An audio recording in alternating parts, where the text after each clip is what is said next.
You know, often as investors, we look at yield. Yes. So yield, typically gross yield, we're looking at our rental as a percentage of the value of the property. I mean, a lot of investors, we look at yields. So we're looking at the rental as a percentage of the value of the property is the yield. Some people might need to slow that down and let their brain get around that, because not everyone understands that. Yeah, so that's typically how, as investors, how we look at something. And we might say, this particular townhouse has a 5% yield.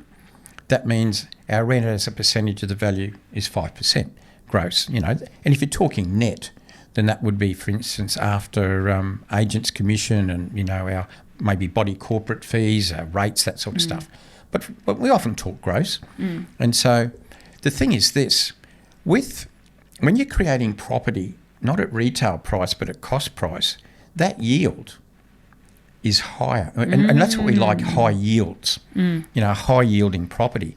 So if our rent was a percentage of the example I gave of 600,000, but if it was a percentage of 480 or 500, it'd be a higher percentage, wouldn't it? Because we get our properties at raw cost, not retail. So we have a higher yield, a higher yielding investment, and that's what we want.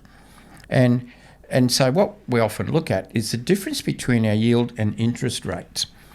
Because our biggest expense in holding a property investment is typically the interest, isn't it? That's the biggest thing. Especially the negative gearing for people. Oh, don't talk about negative gearing. It's a terrible thing. Okay, we won't open that can of worms. I got rid of that a long time ago.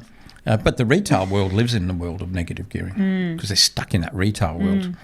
So as developers, we've got a bigger difference between the percentage, the interest rate we pay and our yield, and that gives us more buffer, more fat. And so that's, just that rental income. I mean, years ago I took, not years, it was only a few years ago really, but I just decided to check out for a bit, I just sort of went off the grid, and I used rental income to I didn't have to work because I had rental income, and it was just such a nice feeling to have that option, to choose to do that and not think I'm going to have to go and be a barista somewhere or do whatever or whatever. You make a pretty good coffee though. I do make a good coffee, thank you.